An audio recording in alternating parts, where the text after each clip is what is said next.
daming artista sa Senado. Ako nga pala si... Parang original.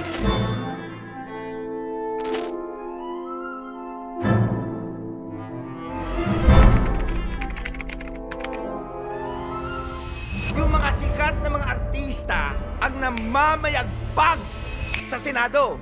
Yung mga nananalo at saka nauupo sa Senado, ang dami nilang sinasabi, wala daw ginagawa yung mga yan. May ginagawa ba sila? May karapatan ba sila dyan, di ba?